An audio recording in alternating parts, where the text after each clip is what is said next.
The International Whaling Commission is highly sympathetic to the issue of Aboriginal subsistence whaling by indigenous peoples. And in fact, most countries that attend the International Whaling Commission have been responsive to applications over the years for groups of people who need to go and hunt whales for subsistence needs. Now, when WDCS has looked at this issue, we have always said, if countries are going to do that, they have to do that under a responsible management process.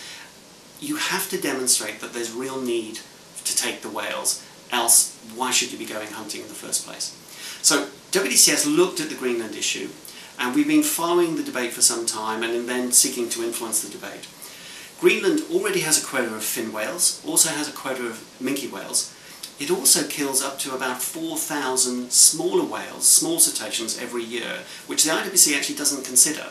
So when they're calculating need, what the government has been doing in Greenland is actually trying to say, we've got this many people and they need to have this much meat. It has no link to where the whales are being taken, who is actually really consuming now, because whilst indigenous peoples are taking whales for eating and subsistence need, you can actually also purchase whale meat as a tourist if you go to Greenland. So who really needs the whales?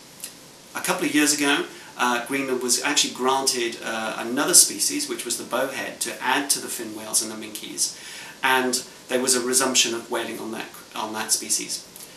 When we've looked at the data, however, what we found is that Greenland is not taking all the fin whales or all the minke whales that it actually requests already. So the IWC has granted quotas, Greenland is not taking all of those quotas, and yet it has come back to the IWC and said, through Denmark, we want 10 humpbacks. And what we've said is, 1, do you really need those animals? 2, why aren't you taking all the animals you've already got? And thirdly, what is driving the need for a new species and more creatures?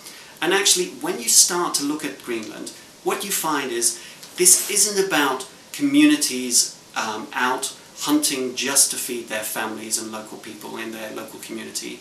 We're beginning to see whale meat turning up in supermarkets, being processed by third-party companies to be moved around the country to be sold to others. This is a highly developed country now. This is a country which is moving well into the 21st century, which has industries and occupations which you and I would see anywhere else in the world.